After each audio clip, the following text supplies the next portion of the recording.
모세는 오늘 본문에서 인생을 풀과 같다라고 이렇게 말을 합니다. 아침에 꽃을 피우고 자라다가 저녁에 시들어 버리고 말라버리는 그런 것이 인생이라 하는 것입니다. 사람들은 이것을 깨닫지 못하고 마지막까지 자기의 인생이 최고라고 여기면서 살지만 죽는 순간에 비로소 그것을 깨닫습니다.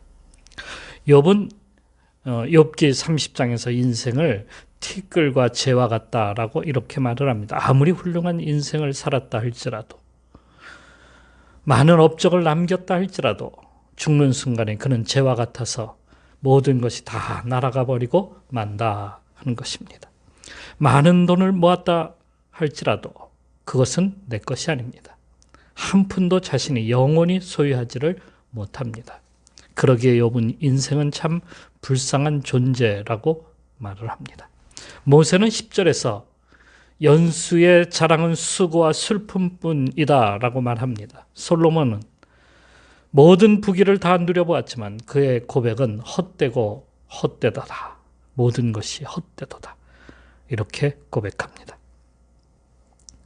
인생이 75년이라고 가정하고 인생을 어떻게 보내는지를 연구한 것이 있는데요. 20년은 잠자는데, 그리고 20년은 일하는데, 그리고 7년은 노는데, 6년은 먹는데, 5년은 텔레비전 보는 것에, 5년은 어떤 옷을 갖다가 입을 것인가 고민하면서 쇼핑하는 시간으로, 3년은 누군가 만나기 위해서 기다리는 시간으로, 2년 반은 화장실에서, 다시 2년 반은 잡념과 잡생각을 하면서, 그리고 2년은 커피를 마시는 시간으로, 그리고 1년은 전화 받는 일로, 이렇게 75년의 시간들이 지나가 버리더라 하는 것입니다. 과연 우리 인생에서 남는 것이 무엇일까요? 모세의 인생을 갖다가 살펴보게 되면 그의 인생은 세 부분으로 뚜렷이 나눠지게 됩니다. 첫 번째는 애굽에서의 삶입니다. 그는 젊은 시절 바로의 왕자로서 애굽의 문화와 정치와 경제와 학문을 갖다가 경험하였고 애굽의 부귀영화를 갖다가 누렸습니다. 그곳에서 그 40년 동안을 살았는데 그는 부족함이 없이 인생을 살았다라고 이렇게 보았습니다. 그는 무엇이든지 할 수 있었습니다. 그가 가진 지식, 그가 가진 경험들, 그가 가진 힘과 권력, 그리고 그가 가진 돈, 이것이 다 될 줄을 알았습니다. 많은 사람들이 이렇게 살아갑니다. 하지만 그의 인생은 실패로 끝나고 말았습니다. 그는 광야로 도망하여서 숨어서 살 수밖에 없는 사람이 되고 말았습니다. 그때 그의 나이가 40이었어요.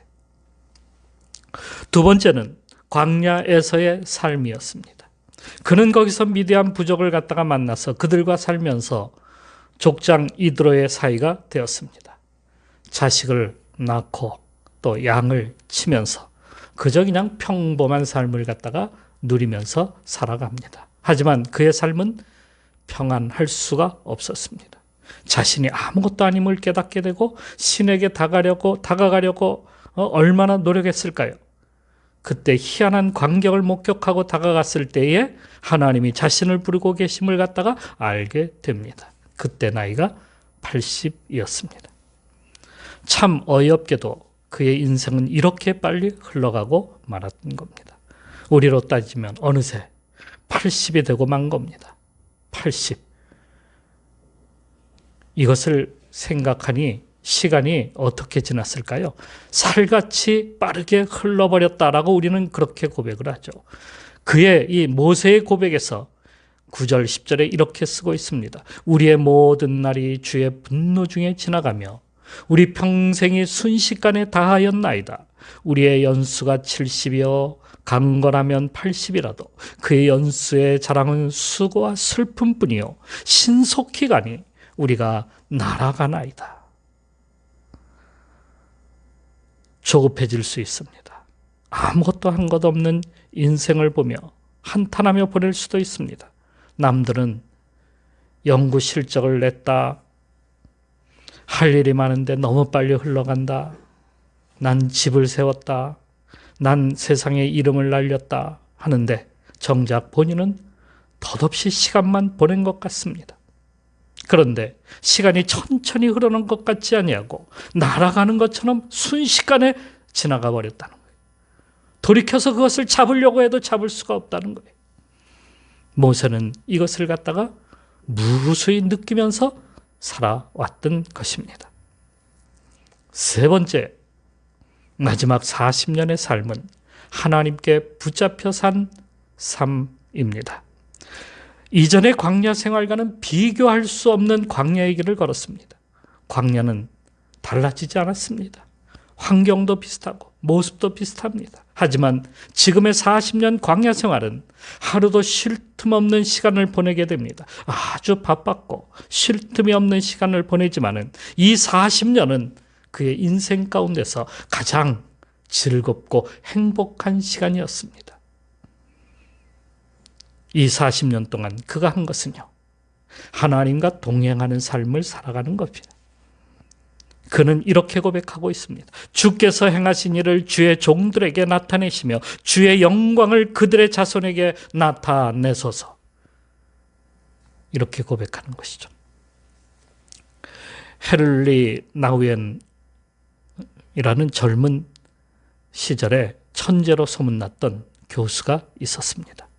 그는 늘 앞서 나갔고 그의 인생은 존경과 명성이 따르는 삶을 살았습니다.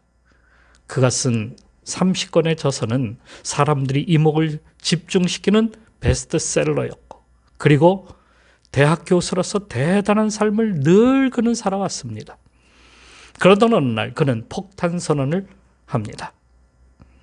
대학교 교수직을 내려놓겠습니다. 저는 장애인들과 새로운 삶을 살겠습니다. 하는 것이었어요.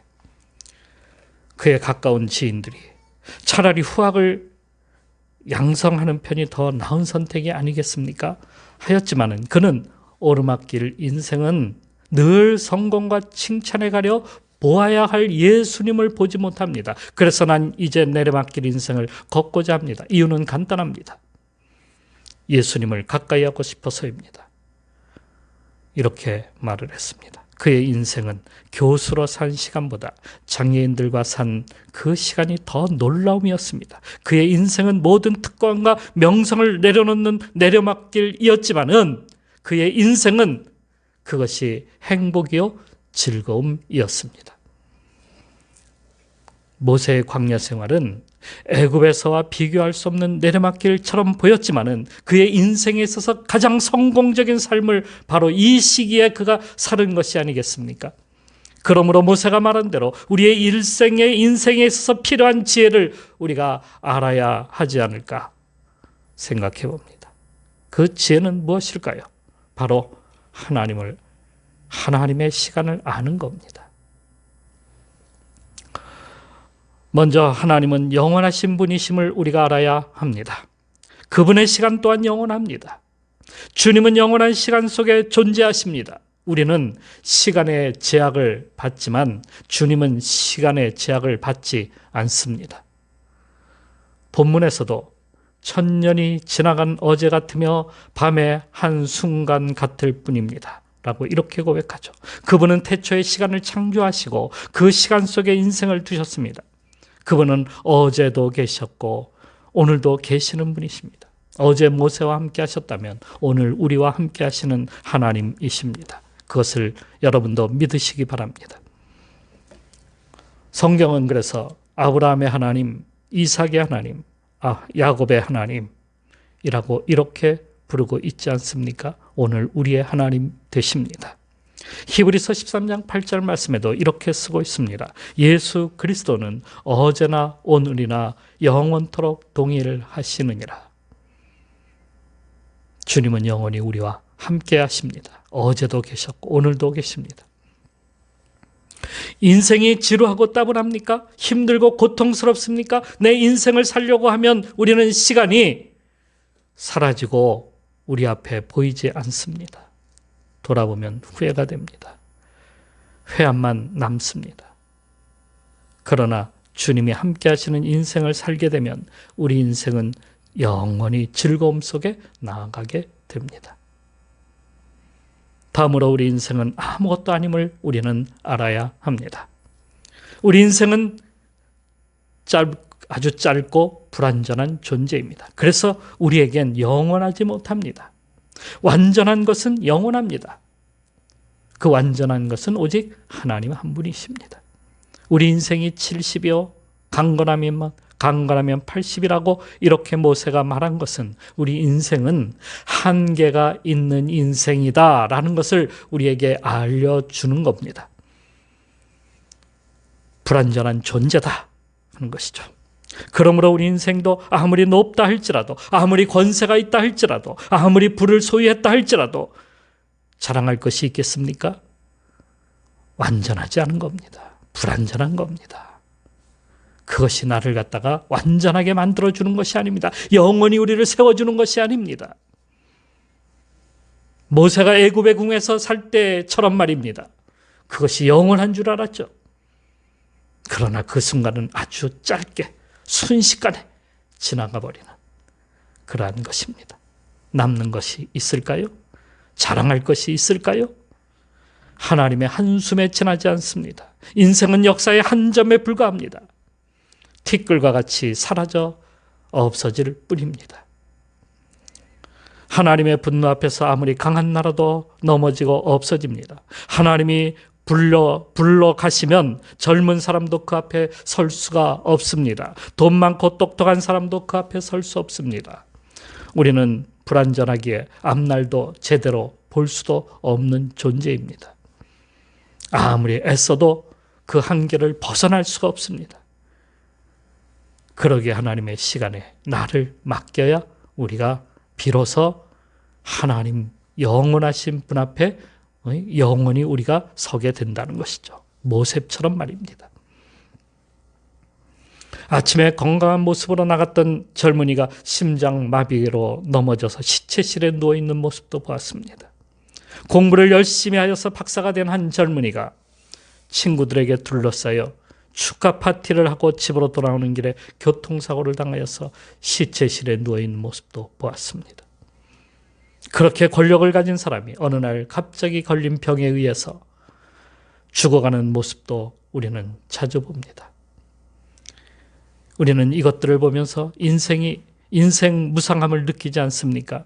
우리는 하나님 앞에 아무것도 아닌 존재임을 우리는 알아야 합니다. 그러므로 하나님과 동행하는 삶이 인생의 가장 큰 복임을 우리는 알아야 합니다. 솔로몬이 헛되다고 인생을 말한 것이 마치 허무주의자처럼 보인다고 이렇게 말을 하는 사람도 있을 겁니다. 하지만 그의 결론은 하나님이 함께 하시지 않는 인생은 헛되다라는 말을 하고자 하는 것입니다. 바울은 고린도후서 4장 7절에서 이렇게 쓰고 있습니다. 우리가 이 보배를 질그릇에 가졌으니 이는 심히 큰 능력은 하나님께 있고 우리에게 있지 아니함을 알게 하려 함이니라 하면서 하나님이 계실 때 비로소 빛이 되는 빛나는 인생, 그러한 인생이 된다 하는 것을 이 말씀을 통해서 보여주고 있는 겁니다. 인생을 행복하게 살고 싶습니까? 인생을 멋지게 살고 싶습니까? 인생을 의미 있게 살고 싶습니까? 그렇다면 하나님께 나를 맡기면 됩니다. 하나님이 함께 하시는 인생이야말로 가장 복된 인생임을 모세의 광야 40년을 통해서 우리는 알게 됩니다. 그렇게 사는 방법이 가장 지혜로운 방법이 아닐까요? 젊은 시절 도스토옙스키는 사형 언도를 받은 적이 있습니다. 그는 사형대에 서게 되었어요. 남은 시간은 5분 주어졌습니다. 아는 사람에게 인사하는데 2분, 오늘까지 살아온 삶을 정리하는데 2분, 그리고 자기가 살던 땅을 돌아보는데 1분이 걸렸습니다. 가족들에게 인사하니 2분이 순식간에 지나갔어요. 28년간의 삶을 돌아보니 너무도 후회됐어요. 순식간에 2분도 지나가 버렸어요.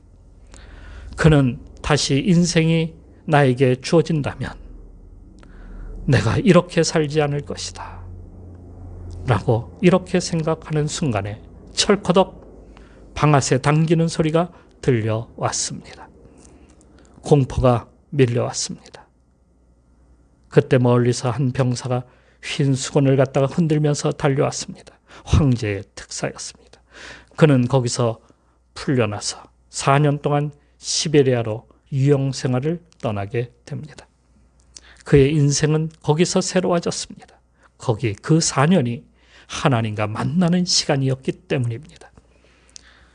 중요한 것은 내가 시간이 얼마나 남았느냐 이것이 아니라 남은 인생을 어떻게 살 것이냐 이것이 중요한 겁니다. 우리의 날수를 계산해 봅시다.